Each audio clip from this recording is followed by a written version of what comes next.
आप सबने श्रवण किया कि किस प्रकार से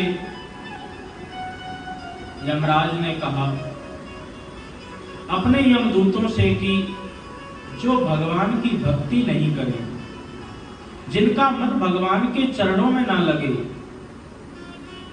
और जिनका चित्त श्री हरि के जिनके चित्त में श्री हरि का वास न हो, ऐसे लोगों को लाएं, इनको हम दंड देंगे और दंड देकर के इनको समझाएंगे। बोले इनका क्या अपराध है? बोले इनको कृतज्ञता का अपराध लगता है।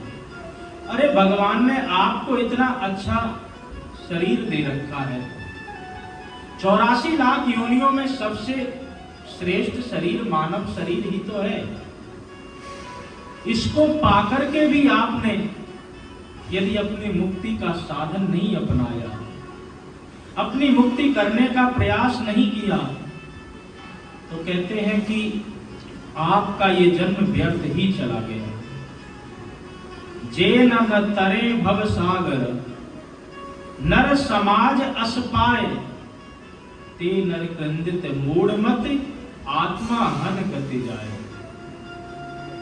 यदि आप अपना तरण नहीं करते, यदि तरते नहीं इस मनुष्य शरीर को पाकर के, तो ये समझ लीजिए कि आपने अपने साथ में बहुत बड़ा विश्वासघात किया।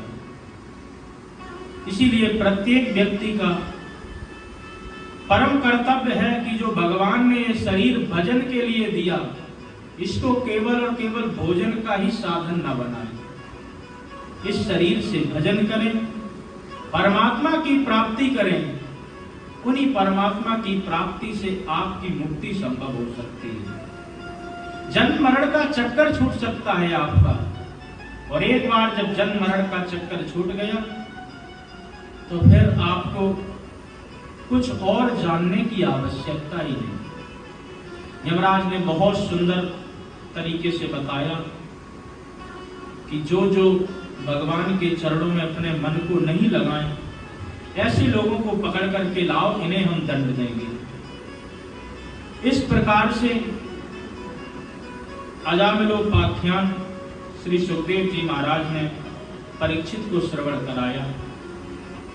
अब परीक्षित ने प्रश्न किया, महाराज आपने ध्रुव जी का वंश मुझे अधूरा सुनाया, क्या ये प्राचीन बलि के बाद भी ये वंश आगे चला कि नहीं चला? पर सुखदेव जी कहते हैं, परीक्षित आगे चल करके इन्हीं के वंश में प्रचेतागण हुए। प्रचेतागणों का विवाह वृक्ष की कन्या बारछी से हुआ। उन्होंने दक्ष प्रजापति को जन्म दिया। दक्ष ने असग्न कन्या से विवाह करके 10,000 पुत्रों को जन्म दिया। कहा कि शंकर इस सृष्टि को हम बढ़ाते हैं। सृष्टि को बढ़ाने के लिए 10,000 पुत्रों को जन्म दिया। तो एक दिन नारद जी इन सबको मिल गए और नारद जी ने मिलकर के बच्चों से पूछने लगे कि बच्चों, आप सृष्टि प्रक्रिया को आगे चलाने के लिए अपने पिता की आज्ञा का पालन कर रहे हो।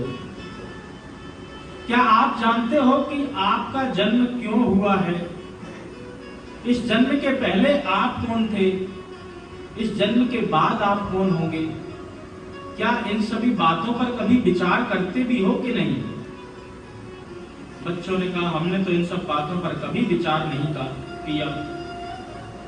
तो नारद जी ने कहा कि अच्छा, एक काम करो, हम तुमसे कुछ प्रश्न पूछते हैं, तो हमें प्रश्न बताओ।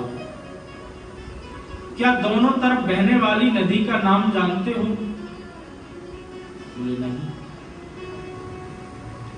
क्या ऐसा बिल जानते हो जिसमें व्यक्ति एक बार चला जाए, दोबारा लौट करके ही जिसको नहीं आना पड़ता है? बोले नहीं, ऐसा भी नहीं। विचित्र भाषा बोलने वाले पक्षी को जानते हो क्या? बोले हमने तो कभी नहीं इस बारे में विचार किया। और जो पुष्चली है, क्या उसके पति को कभी जाना है आपने? बोले नहीं महाराज, हम ये सब प्रश्नों के उत्तर नहीं जानते। कृपा करके आप ही बताएं कि इन सब प्रश्नों के उत्तर क्या है। तो नारद जी कहते हैं दक्ष पुत्रों से, सुनो, दोनों तरफ बहने वाली नदी का नाम माया है। ये आपको दोनों ओर लेकर के जाती है। इसी से ही जीव का सृजन होता है और यही माया में फंस करके जीव अपना अंत भी कर लेता है। तो ये दोनों तरफ जन्म की ओर भी बहती है और मृत्यु की ओर भी ले जाती है। तो दोनों तरफ बहने वाली नदी का नाम माया है। और बच्चों, हमने जो एक ऐसा बिल बताया जिसमें जाने के बाद जीव कभी नहीं आता, उसका नाम मोक्ष है। एक बार जब मोक्ष हो जाता है फिर जीव लौट करके कभी नहीं आता। विचित्र भाषा बोलने वाले पंछी ये शास्त्र हैं। परोक्ष बाधा वेदोयम बाला नाम अनुशासनम। इनकी भाषा बड़ी विचित्र होती है। वेद भगवान कहते कुछ है और मतलब कुछ और निकलता है। और जो पुष्चली के जो पति हैं वो साक्षात श्री हरि नारायण ही है। ये पुष्चली का नाम माया है और माया के पति श्री हरि है। इनकी शरण में जीव जब जाता है तो फिर लौट करके कभी भी नहीं आता है। इसीलिए ये संसार के चक्कर से अपने मन को हटाओ और श्री हरि के चरणों में लगाओ। नारद जी का उपदेश सुनकर के राजा दक्ष के जो 10,000 पुत्र थे वो सभी साधु बन गए। सबने अपने गृहस्थ जीवन को त्याग दिया और भगवान के भजन करने के लिए चले गए। दक्ष को तो बहुत क्रोध आया। अरे इतनी मेहनत करके हमने सृष्टि की रचना करने के लिए इन पुत्रों का जन्म किया और नारद जी ने इन सबको बाबा बना दिया। गुस्सा में खड़े ही थे कि अचानक नारद जी आ गए। जैसे ही नारद जी आए तो नारद जी को अनेकानेक गालियां दी। अहो असाधो साधु नाम साधु लिंगो नस्तोया असाध्वाकार भ्रकाणाम भिक्षो मार्गम प्रदर्शिता। हमारे बच्चों को तुमने भिक्षा के मार्ग पर डाल दिया। अरे उनको राजनीति सिखाते, वो राजा बनते, सृष्टि चलाते, आगे संसार को बढ़ाते, तुमने उनको भिक्षा के मार्ग पर बना दिया। अरे इन भिक्षुकों का क्या कोई भरोसा होता है? 2-2 टुकड़े के लिए एक घर में जाते हैं और उन टुकड़ों को मांग करके खाते हैं। अरे ये भी कोई जीवन है? ये तो बिल्कुल शुष्क जीवन होता है साधुओं का। दूसरी तरफ गृहस्थों का देखो, गृहस्थ सरसा लोके पुत्र पौत्र समन्विता। जहां पुत्र पौत्र खेलते रहते हैं, उनकी किलकारियों से आंगन गूंजता रहता है। साधुओं का क्या जीवन है? अरे बुढ़ापे में जब कोई परेशानी हो जाए तो कोई पूछने वाला भी नहीं है। गृहस्थ में यदि किसी को परेशानी हो तो कम से कम पत्नी है, बच्चे हैं, तुरंत पानी लेकर के आते हैं। तुमने ऐसा हमारे बच्चों को मार्ग दिखा दिया, इसलिए नारद मैं तुझे श्राप देता हूं। तस्मान लोकेषु ते मूढ़ा ना भवे भ्रमतः पदम। तेरा एक जगह पैर कभी टिकेगा ही नहीं। इस प्रकार से जब दक्ष ने नारद जी को श्राप दिया कि एक जगह तेरा पैर कभी भी स्थिर नहीं रहेगा, नारद जी ने भी उस श्राप को स्वीकार कर लिया और विचार करने लगे, अच्छा ही है, साधु संतों को एक जगह कभी भी नहीं रहना चाहिए। एक जगह रहेंगे, संसार की बातें करेंगे, ज्यादा साधुओं के साथ रहेंगे, आपस में लड़ाई झगड़ा करेंगे तो भगवान का भजन नहीं हो पाएगा। और जो भी साधु यदि निरंतर एक घर से ही 6 महीने तक भिक्षा मांग करके खाता है तो 6 महीने तक भिक्षा मांगने का परिणाम क्या होता है? बोले उस घर के सुख या दुखों से वो भिक्षुक साधु भी प्रभावित होने लगता है। इसीलिए साधु संतों के बड़े कठोर नियम है कि 5 घरों से ज्यादा भिक्षा नहीं मांगना। 3 बार लगातार जिन 5 घरों में भिक्षा मांग ली है 1 महीने तक उसके बाद उन घरों में कभी भिक्षा नहीं मांगना। अनेकानेक नियम है, इसीलिए साधु लोग चलते फिरते रहते हैं और चलते रहते हैं, हवा की तरह निरंतर उनका प्रवाह बना रहता है, इसलिए वो पवित्र भी रहते हैं। जिस प्रकार से जल एक जगह स्थिर हो जाए तो उसमें कीड़े पड़ जाते हैं, उसी प्रकार साधु संत एक जगह अगर स्थिर रह जाएं तो दोषों और गुणों से वो भी ओतप्रोत होने लगते हैं। इसीलिए संत जन कहते हैं, एक जगह टिकते नहीं साधु संत फकीर, और पावन रहता है वही बहता रहे जो नीर। जो जल बहता रहता है वही पवित्र रहता है, और जो एकत्रित हो जाता है वो फिर दूषित होने लगता है। इसीलिए साधु संतों की गति निरंतर बनी रहनी चाहिए। इस प्रकार से राजा दक्ष ने जब श्राप दिया, नारद जी ने श्राप स्वीकार किया। इसके बाद दक्ष ने फिर सृष्टि की रचना करने के लिए कई कन्याओं का जन्म किया। उनमें से 13 कन्याएं कश्यप जी को ब्याही गई, जो दिति, अदिति, दनु, काष्ठा, सुरा, इला, ताम्रता, कद्रु, बिलता आदि ये सब कश्यप जी की पत्नियां हैं। जो 27 नक्षत्र हैं ये भी दक्ष की ही पुत्रियां हैं, जो कि चंद्रमा को ब्याही गई। इस प्रकार से वंशावली बढ़ाई। कश्यप जी की जो दिति पत्नी है उनके गर्भ से एक कन्या का जन्म हुआ जिसका नाम रचना। रचना का विवाह तुष्टा मुनि जी के साथ में हुआ और तुष्टा मुनि के 2 बेटा हुए, विश्वरूप और सन्निवेश। विश्वरूप नारायण के बहुत बड़े भक्त थे। इन्होंने नारायण कवच को आत्मसात किया और एक बार जब समय आया तो यही नारायण कवच इंद्र को भी इन्होंने प्रदान कराया।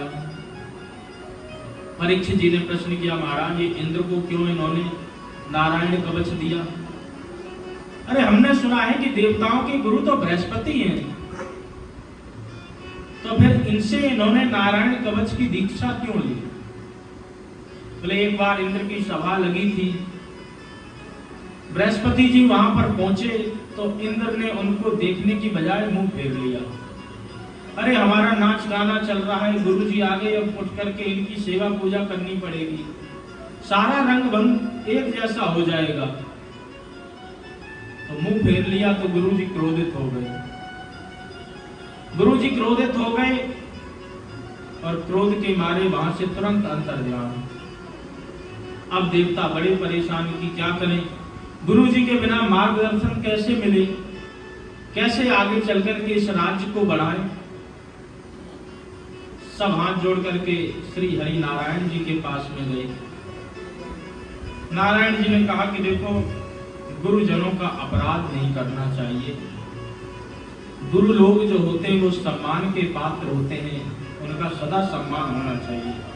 परंतु तुमने अपराध किया है तो चलो, तब तक तुम त्वष्टा मुनि के जो पुत्र हैं विश्वरूप, इनको गुरु बना करके इनसे ज्ञान अर्जित करो। नारद जी ने त्वष्टा मुनि के पुत्र को गुरु बनाया और विश्वरूप को गुरु बना करके विश्वरूप से नारायण कवच की दीक्षा ली और इस नारायण कवच को आत्मसात भी किया।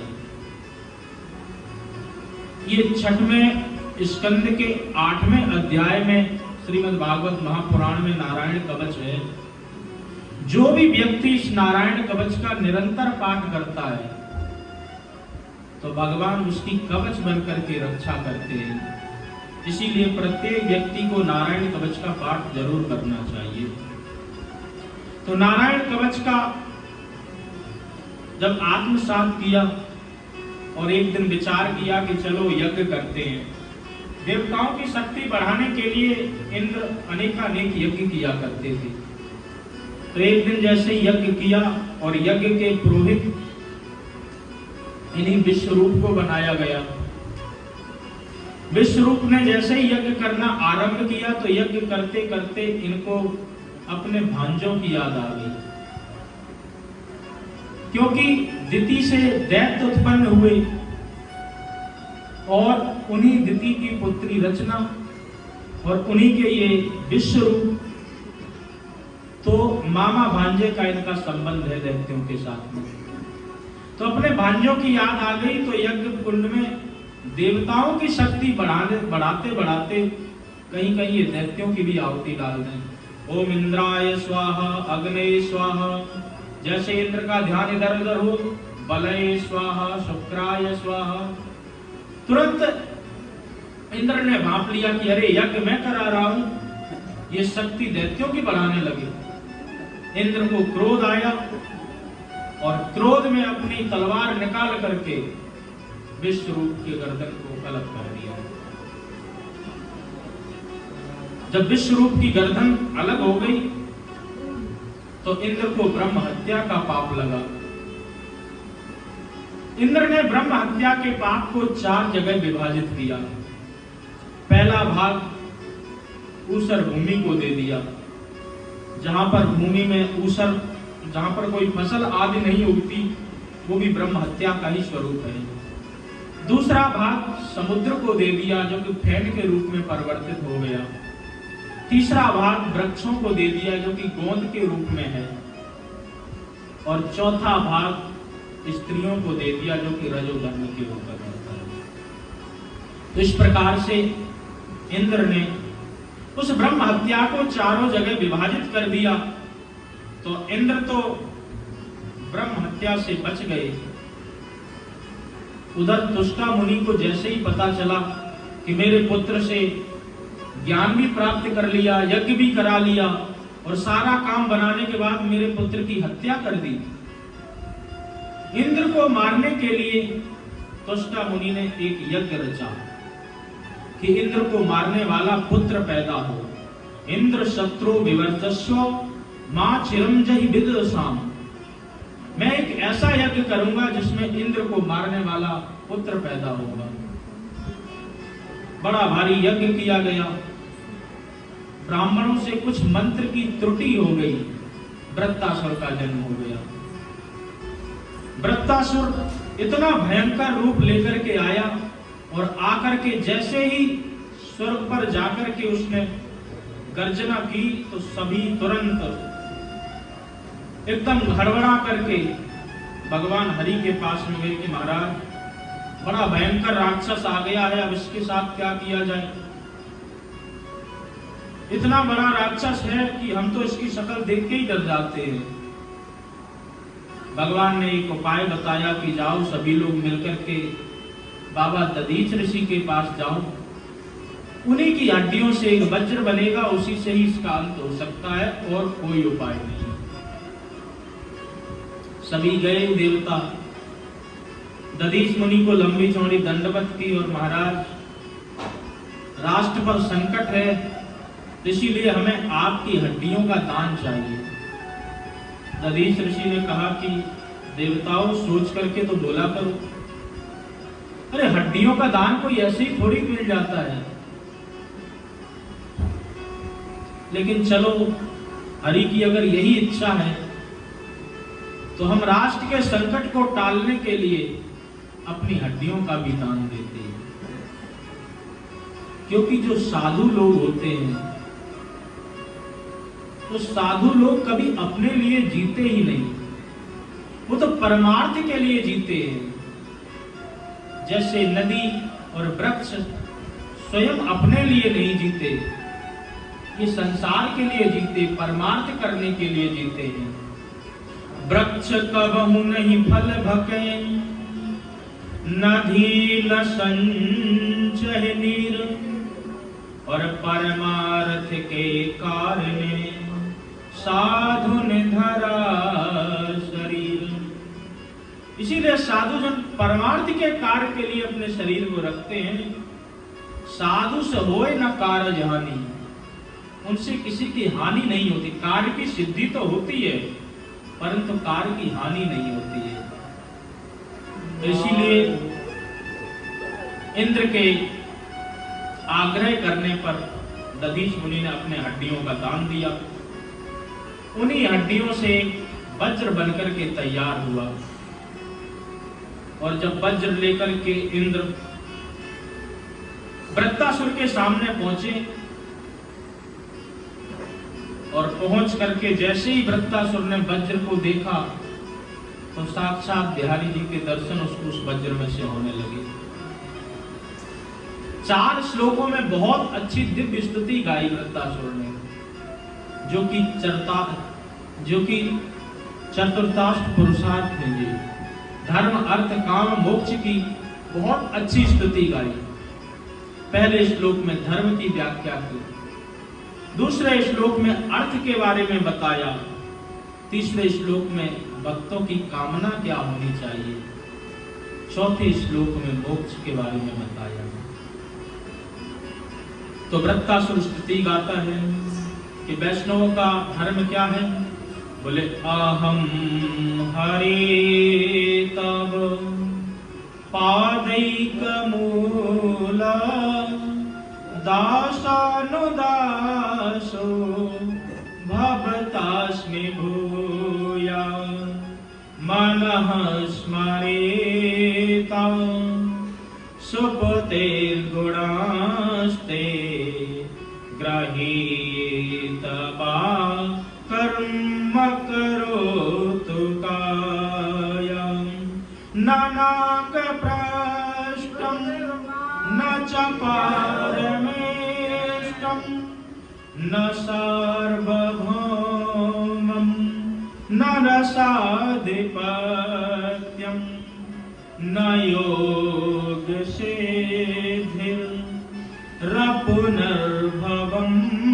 वा संजस्तया विरहैकांक्षे।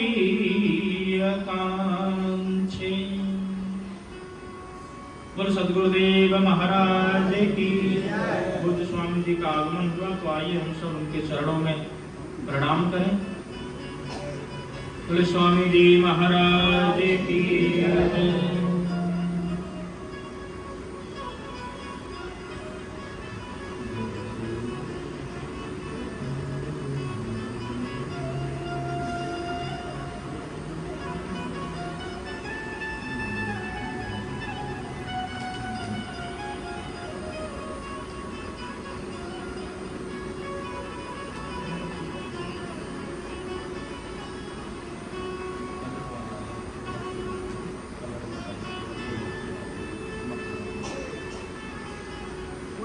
महाराज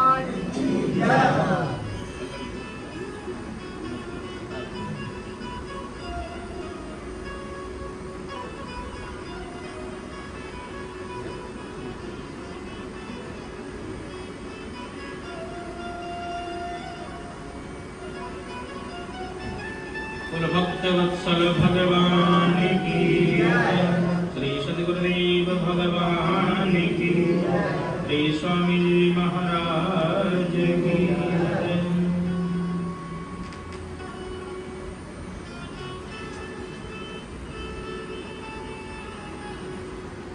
तो बहुत सुंदर तरीके से 4 श्लोकों में वृत्तासुर ने उस वज्र को देख करके स्तुति की। पहले में धर्म का व्याख्यान किया। अहम हरे तब पादैक मूल दासानुदासो भवतास्मि भूया। हे प्रभु, हम जैसे भक्तों को आप अपना दास ना बनाएं, तो कम से कम आप अपने दासों का अनुदास बना लें। मैं इस योग्य नहीं हूं कि मैं आपके चरणों तक पहुंच सकता हूं, तो कृपा करके आप अपने भक्तों को ही ऐसी आज्ञा दें जिनका मैं दास बन जाऊं, क्योंकि भक्तों के चरणों में जब मैं लग जाऊंगा तो ये भक्त आपके पास में हमें धीरे धीरे पहुंचा ही देंगे। मनः स्मरेता सुपतेर गुणास्ते। मेरा मन आपके सदा सर्वदा गुणों में ही निरंतर लगा रहे। गृहीत वाक कर्म करोतु काया। ये वाणी सदा सर्वदा आपका ही चिंतन करे, आपका ही निरंतर भजन करे। ये शरीर जो है ये आपकी ही सेवा में लगा रहे। यही भक्तजनों का, वैष्णवों का यही तो धर्म है। चित्त से चिंतन ब्रह्म का, देह से करें सत्कर्म और वाणी सत भाषण करे, यही है मानव धर्म। ये वैष्णवों का यही धर्म होता है कि निरंतर भगवान के चरणों में ही अपने मन को लगा करके रखें। दूसरे श्लोक में अर्थ की बात की कि भक्तों को चाहिए क्या। बोले न नाग पृष्ठम न च पारमेष्टम न सार्वभौमम न रसाधिपत्यम।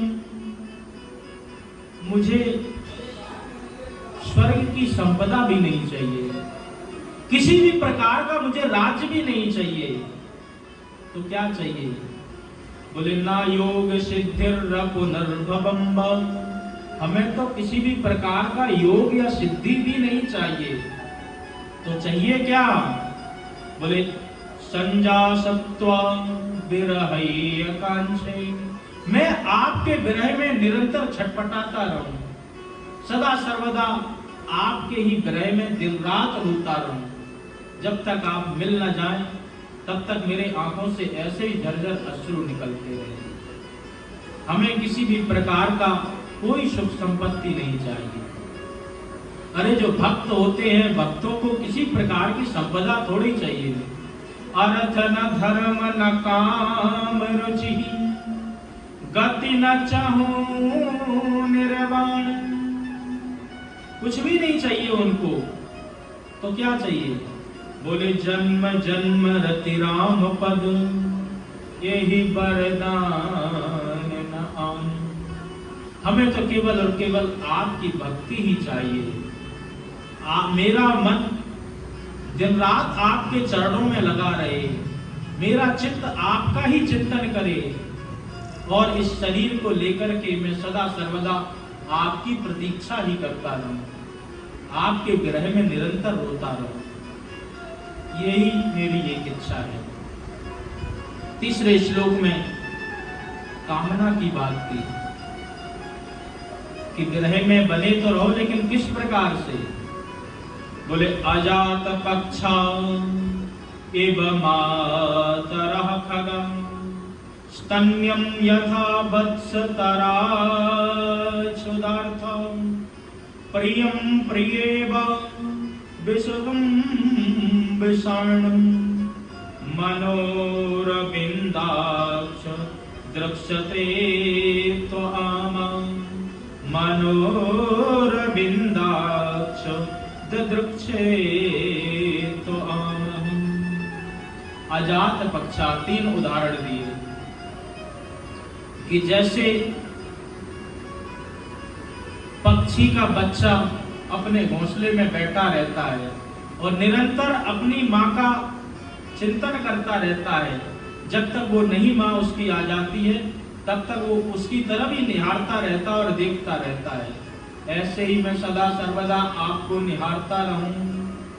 भगवान ने कहा ये तो भय का भजन हुआ।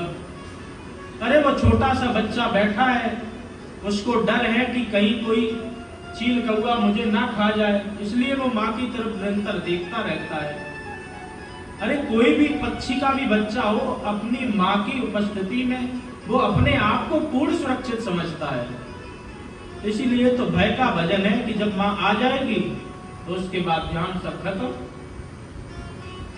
अच्छा, दूसरा उदाहरण दिया, बोले ये स्तन्यम यथा वत्सतरा क्षुदार्थम।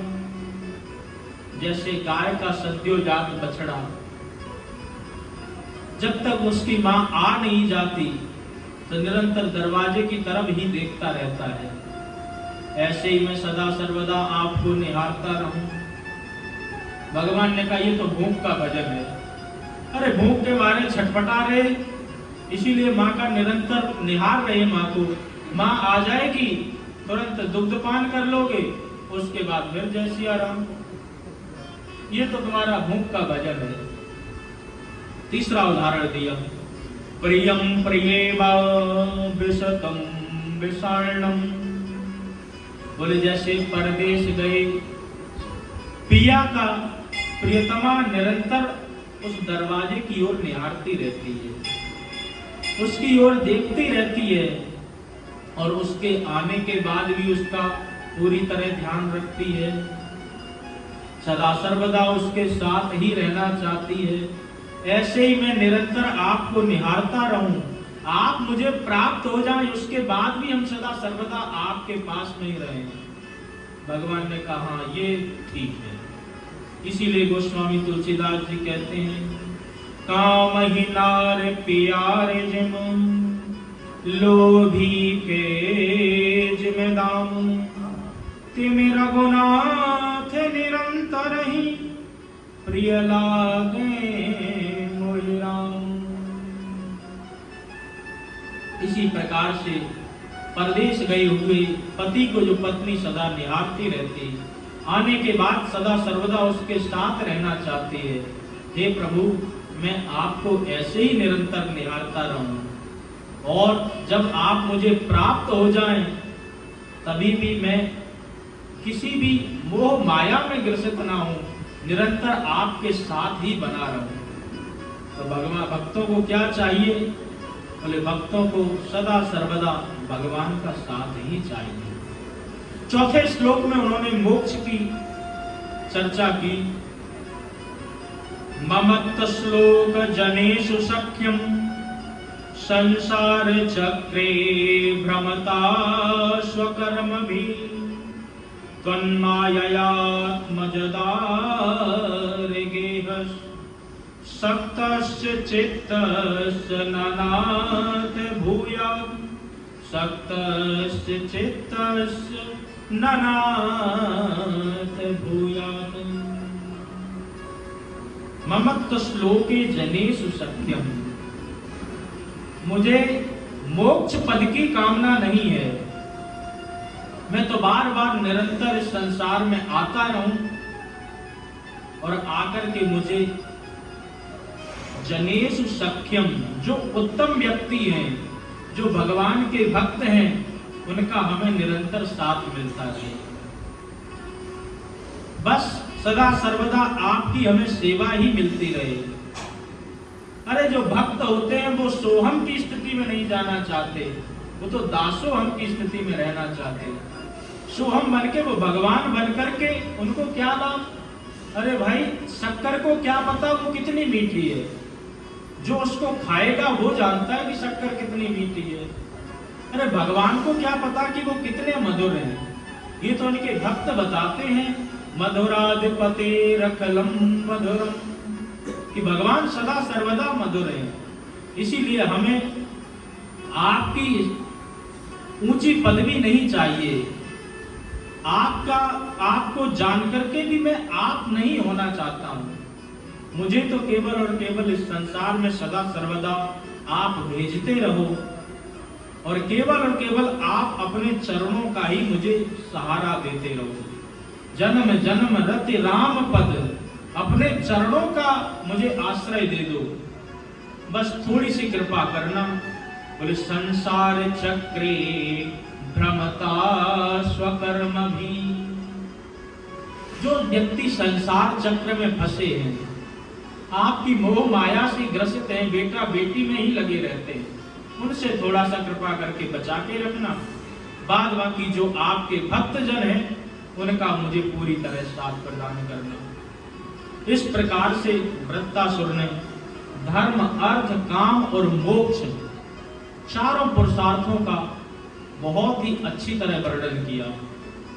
इंद्र तो सुनकर के दंग रह गए कि देखो, ये राक्षस भेष में भी इतना सुंदर भगवान का धर्मार्थ, काम, मोक्ष चारों पुरुषार्थों का इतना अच्छा वर्णन कर रहा है। अंत में इंद्र के साथ में भयंकर युद्ध हुआ। इंद्र जैसे ही उसको मारने के लिए दौड़े तो पहले वृत्तासुर के दोनों हाथ काट दिए। वृत्तासुर को बहुत क्रोध आया तो तुरंत इंद्र को ही रसगुल्ले की तरह गटक गया। नारायण कवच के माध्यम से इंद्र सुरक्षित थे, तो उस वज्र से अंदर से पेट फाड़ना आरंभ किया। 1 साल के बाद में जाकर के इंद्र उसके पेट से बाहर निकले। इस प्रकार से वृत्तासुर का भी अंत हुआ। इंद्र ने दधीच मुनि की हड्डियों से जो वज्र बनाया था उस वज्र का भी सदुपयोग किया और अंत में वृत्तासुर का भी उद्धार हुआ। बोल भक्त वत्सल भगवान की। ये वृत्तासुर पूर्व जन्म का चित्रकेतु विद्याधर नाम का गंधर्व था। एक बार भगवान शंकर जी पार्वती माता को अपने पास में बिठाल करके लोगों को उपदेश कर रहे थे और ये गंधर्व भगवान शंकर जी के पास में पहुंचा तो देखा कि पार्वती जी के गर्दन में हाथ डाल करके भगवान शंकर जी बैठे और उपदेश कर रहे। तो उसने बहुत गालियां सुनाई कि देखो ये इस प्रकार से धर्म गुरु बने बैठे हैं, इनको ये भी नहीं पता कि लोगों के सामने कैसे बैठना चाहिए कैसे नहीं। अरे भगवान शंकर जी और पार्वती में कोई अंतर थोड़ा ही है, एक ही तो है। अर्धनारीश्वर भी भगवान का ही रूप है, परंतु उन सबको न समझ करके एषु लोक गुरु साक्षात् धर्म भक्ता शरीरण आष्टे मुख्या सभायां वै मिथुनी भूय भारयः। बड़े ज्ञानी बने बैठे, इनको ये भी नहीं पता कि लोगों के सामने कैसे बैठना चाहिए। मिथुनी भूय भारया, अपनी भार्या को बिठाल करके मैथुन वाले उन दस्युओं को दिखा रहे हैं। जब इस प्रकार से इसने विद्याधर केतु गंधर्व ने अपमान किया शंकर जी का, तो तुरंत पार्वती जी ने श्राप दे दिया कि तू जा राक्षस बन जा। तो वही विद्याधर नाम का गंधर्व राक्षस बनकर के आया और आज इंद्र के वज्र से इसका उद्धार हुआ। तो इस प्रकार से वृत्तासुर का भी अंत हुआ। आगे चलकर के दिति के जो मरुतगढ़ हैं 49, ये भी असुरों के ही भ्राता हैं। पयो पुंसवन व्रत रख करके माता दिति ने इनका भी उद्धार किया। ये वही 49 मरुतगढ़ हैं। जब हनुमान जी लंका को जलाने के लिए गए थे तो भगवान ने इन्हीं मरुत 49 गढ़ों को आज्ञा दी थी कि जाओ हनुमान जी की सहायता करो जाकर के और लंका को जलाने में और भी इनकी मदद करो। तो हरि प्रेरित ही अवसर चले मरुत 49। ये वही 49 मरुतगढ़ आज माता दिति ने पयो पुंसवन व्रत को रख करके इनका भी उद्धार किया। पयो पुंसवन व्रत को कैसे किया जाता है, इसकी 6वें स्कंद के अंतिम अध्याय में श्री सुखदेव जी मुनि ने बहुत अच्छी तरह वर्णन किया है। अब परीक्षित जी का एक प्रश्न है। परीक्षित जी कहते हैं श्री सुखदेव मुनि से कि महाराज, भगवान को समदर्शी क्यों कहा जाता है? समदर्शिता दिखती तो है नहीं, दैत्यों को चुन चुन करके मारते हैं और देवताओं की रक्षा करते हैं, तो उनको समदर्शी क्यों कहा जाता है? सुखदेव मुनि कहते हैं देखो, भगवान का तो एक ही वचन है, ये यथा मां प्रपद्यन्ते तास्तथैव भजाम्यहम्। जो मुझे जिस प्रकार से भजता है मैं उसको वैसे ही मिलता हूं। अरे जो देवता लोग हैं ये भगवान को रक्षक के रूप में मानते हैं, तो भगवान आकर के इनकी रक्षा करते हैं। दैत्य लोग इनको शत्रु मानते हैं, तो भगवान आकर के उनसे शत्रुता का व्यवहार निकालते हैं। इसीलिए भगवान का तो यही कहना है, जाकी रही भावना जैसी प्रभु मूरत देखी तन तैसी। जो जैसी भावना लेकर के आता है तो उसको भगवान उसी प्रकार से अपना स्वरूप दिखाते हैं। और ऐसा नहीं है कि कभी दैत्यों पर भगवान ने कृपा न बरसाई हो। अरे जो प्रहलाद जी थे वो कौन थे? दैत्य ही तो थे। कितनी अच्छी कृपा बरसाई भगवान ने कि आज तक किसी देवी देवताओं को भी नहीं दी। तो परीक्षित जी ने कहा कि हमें प्रहलाद चरित्र सुनाने की कृपा कराएं।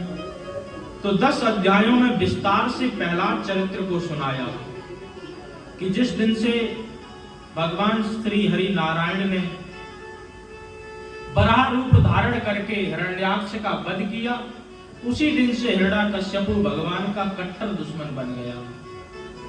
ब्रह्मा जी की तपस्या करके इसने वरदान मांगा कि कहा कि ब्रह्मा जी मुझे अजर अमर बना दीजिए।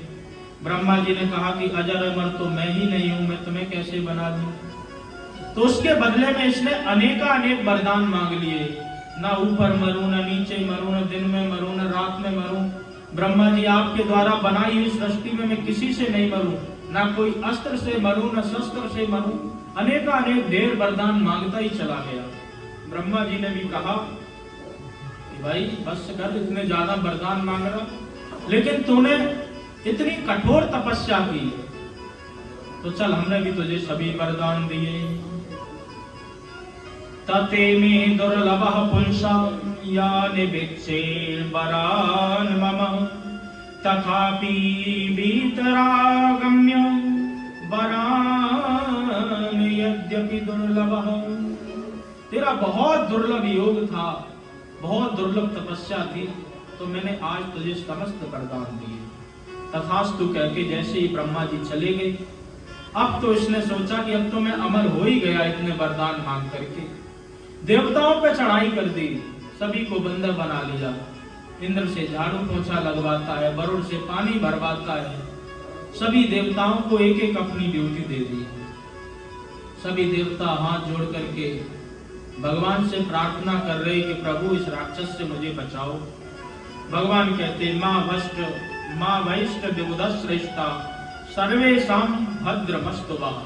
थोड़ा धीरज रखो, घबराओ नहीं, समय आएगा और तुम सबका भी उद्धार हो जाएगा, तुम सब उससे जरूर छूट जाओगे। धीरे धीरे समय बीतता गया। हिरण्यकश्यप के 4 पुत्र हुए और उनमें से सबसे जो छोटा पुत्र प्रहलाद को शुरू से ही एक ऐसा ग्रह लग गया। वो कौन सा ग्रह है? बोले कृष्ण ग्रहे ग्रहीतात्मा न वेद जगदीश्वरम। श्री सुखदेव जी महाराज कृष्ण को ग्रह कहते हैं ये ऐसे ग्रह हैं कि नवग्रह अगर किसी को परेशान करे तो पंडित जी ग्रह शांति करके मुक्त करा सकते हैं, परंतु ये जो 10वां ग्रह है, एक पहले तो जल्दी किसी को लगता नहीं, और एक बार लग जाए तो फिर इससे किसी भी प्रकार से मुक्ति नहीं हो सकती। तो ऐसा कृष्ण ग्रह है। कृष्ण जी की भक्ति में श्री प्रहलाद जी महाराज निरंतर लीन रहा करते थे। धीरे धीरे प्रहलाद जी थोड़े से बड़े हुए और बड़े होने के बाद में इनको पढ़ाई करने के लिए विद्यालय भेजा गया। कौन से विद्यालय? थोड़े हिरण्यकश्यप विश्वविद्यालय, जहां के आचार्य संडामर्क जी महाराज, शुक्राचार्य जी के 2 पुत्र, एक का नाम संड, एक का नाम अमर्क, उनके पास में भेजा गया। अब जैसे ही भेजा और भेज करके जो शुक्राचार्य के पुत्र थे, तो ये तो वही दैत्यों की नीति को पढ़ा रहे, परंतु प्रहलाद जी को दैत्यों की नीति अच्छी नहीं लगती। वो तो भगवान के भजन को ही अच्छा मानते हैं, परंतु चलो गुरुजी पढ़ाते हैं तो बैठ के सुन लेते हैं। एक दिन हिरण्यकश्यप को अपने पुत्र की याद आई, तो मिलने के लिए विद्यालय चला गया। जैसे ही प्रहलाद जी ने अपने पिता को देखा तो तुरंत आकर के प्रणाम किया तो तुरंत हिरण्यकश्यप ने हृदय से लगा लिया। एकदा सुरराट पुत्र मांक्षरोप्य पांडवः प्रक्षिप्त कथितां वत्सः मन्यते साधु यद्भवान्। तुरंत हृदय से लगा लिया और हृदय से लगा करके कहा कि बेटा पढ़ाई कैसी चल रही? प्रहलाद जी ने कहा पिताजी बहुत बढ़िया पढ़ाई चल रही। अच्छा, तो सबसे बढ़िया जो तुम्हें पाठ लगता हो वो मुझे सुनाओ, तुमने क्या सीखा? तो प्रहलाद जी कहते हैं तत् साधु मन्ये सुरवर्य देहिनां सदा समुज्ञा मृत साधनहातः हत्वात्मपातं ग्रह अंधकूपं वनं गतो या हरिमाश्रयेता वनं गतो या हरिमाश्रयेता। पिताजी, सबसे बढ़िया पाठ तो हमें यही लगता है कि जीव को इस अंधकूप परिवार घर परिवार से निकल करके वन में जाकर के हरि का भजन करें, यही जीवन का सार है। इतना सुनकर के तो हिरण्याक्ष क्रोधित हो गए, हिरण्याकश्यप क्रोधित हो गया। अरे, हमारे बच्चों को ऐसी शिक्षा पढ़ाई जा रही, परंतु बच्चों की कोई गलती नहीं। बच्चों को तो जो जैसा बोल देता है वैसा ही याद कर लेते हैं। तो तुरंत पुत्र को बोला कि कोई बात नहीं, तुम अब अंदर जाओ और अपने गुरुजी को जरा भेजो। अब प्रहलाद जी अंदर गए और अंदर आकर के कहने लगे, गुरुजी, पिताजी आए हैं, आपको याद कर रहे हैं। तो जैसे ही भागते भागते संडामर्क जी महाराज आए। अरे राजन, आपने मुझे बुला लिया होता है, आप क्यों यहाँ पर आ गए? बोले, ये सब बाद में, पहले ये बताओ कि तुम मेरे बच्चे को पढ़ा क्या रहे हो? बोले, महाराज, हम तो आपके बच्चे को वही पढ़ा रहे जो आपने बताया। अरे, हमारा तो सरकारी विद्यालय है, सरकार की आज्ञा से चलता है। पहले हम गामा ने गणेश पढ़ाते थे, आपने कहा कि सांप्रदायिकता फैलने का डर है, तो हमने गणेश जी को उठा के अलग रख दिया, गामा ने गधा पढ़ाने लगे। अरे, आपने जैसा बताया मैं तो वैसा ही पढ़ा रहा हूं, अपने मन से कोई भी नहीं। अरे, मेरा पुत्र अभी कह रहा है कि घर गृहस्थी त्याग करके वन में जाके हरि का भजन करो, यही जीवन का सार है, यही सब पढ़ाते हो है, सारी शिक्षा का भगवाकरण कर रखा है। बोलो राधे राधे, ऐसा ही सब कुछ पढ़ाते हो? खबरदार मेरे बच्चे को कभी ऐसा पढ़ाया। अरे महाराज, आप चाहे जिसकी कसम खवा लो, ऐसा तो कोई हमारे इसमें सिलेबस में पाठ है ही नहीं, हमारी पुस्तक में ऐसा कोई पाठ नहीं। जो आपने बताया वो ही पर पढ़ाते हैं। मुझे तो लगता है कि विपक्षियों को कभी समय मिल गया होगा तो विपक्षी आकर के आपके बच्चों को बिगाड़ करके चले गए। बोले, खबरदार, तुम्हारी पहली गलती है, इसलिए हम तुम्हें अभी माफ करते हैं, और आगे कभी अगर ऐसा हुआ तो तुम जीवित नहीं बचोगे। इस प्रकार से संडामर्क को हिरण्याकश्यप ने डांटा। अब संडामर्क जी महाराज आए और आकर के प्रहलाद जी को बहुत डांटते हैं। कहते हैं, देखो, तो हमारे इन दैत्यों के सुंदर वन में कहां से बमूर का पौधा प्रकट हो गया है? दैत्य या चंदन बने जातो यम कंठ कद्रुमा। हम जैसे सुंदर दैत्यों के चंदन वन में तू बमूर आकर के पैदा हो गया। अरे, ये सब तो हमने तुझे कभी पढ़ाया नहीं, ये सब गुरुजी पिताजी को क्या सुना रहा था? इसीलिए हम जो पढ़ाएं उसी पे ही ध्यान दोगे, इसके अलावा कुछ भी नहीं बताओगे, कुछ भी नहीं पढ़ोगे। बोले, ठीक है गुरुजी, जैसा आप कहो। धीरे धीरे समय बीतता गया। जैसे ही समय बीता तो एक दिन विद्यालय की छुट्टी हुई, और विद्यालय की छुट्टी में यहाँ से विद्यालय से लेकर के जैसे ही घर पर पहुंचे तो माता कयादू के पास गई, और कयादू के पास में पहुंच करके जैसे ही माता को प्रणाम किया तो माता जी ने अच्छी तरह अपने बच्चे को समझाया, नहलाया धुलाया, अच्छे वस्त्र पहनाए, और वस्त्र पहना करके तुरंत कहा कि जाओ पिताजी को प्रणाम करके आओ। जैसे ही पिताजी को प्रणाम किया तो पिताजी को प्रणाम करने के बाद पिताजी ने तुरंत उसको अपनी गोद में उठा लिया, और गोद में उठाने के बाद में कहा कि बेटा, अब कैसी पढ़ाई चल रही? बोले, बहुत बढ़िया पिताजी। तो जो तुम्हें सबसे बढ़िया से बढ़िया पाठ लगा हो उसी पाठ को हमें तुम श्रवण करा दो, उसी को सुना दो। प्रहलाद जी ने गुरुजी की तरफ देखा। गुरुजी भी, जो गुरुजी थे, उनकी भी धड़कनें बढ़ने लगी। पता नहीं भगवान ये क्या सुना देगा।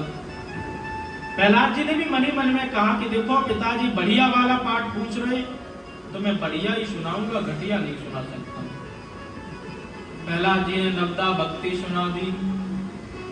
श्रवणम कीर्तनम विष्णु स्मरणम पाद सेवनम अर्चनम बंदनम दास्यम सख्यमात्म निवेदनम। नवदा भक्ति का बहुत ही अच्छी तरह वर्णन किया। इन नवदा भक्तियों का वर्णन कल हम ठीक समय पर करेंगे, क्योंकि अभी अगर आरंभ करेंगे तो ये काफी समय लग जाएगा और आपके भोजन का भी समय हो रहा है। तो इस नवदा भक्ति का कल ठीक समय पर अच्छी तरह व्याख्यान करने का प्रयत्न करेंगे, तो आप सब जरूर पधारें। तो अभी जय घोष के साथ अपनी बाड़ी को यहीं विराम देते हैं। पूरे वृंदावन बिहारी लाल की जय, श्री गीता बिहारी लाल की, श्री सद्गुरुदेव महाराज की, सच्चिदानंद भगवान की जय, श्री राधा रानी सरकार की, पूज्य चरण सद्गुरुदेव स्वामी श्री गीतानंद जी महाराज की, परम पूज्य स्वामी श्री अवशेषानंद जी महाराज की, समस्त साधु संतों की, समस्त भक्त जनों की जय। जय श्री राम, जय जय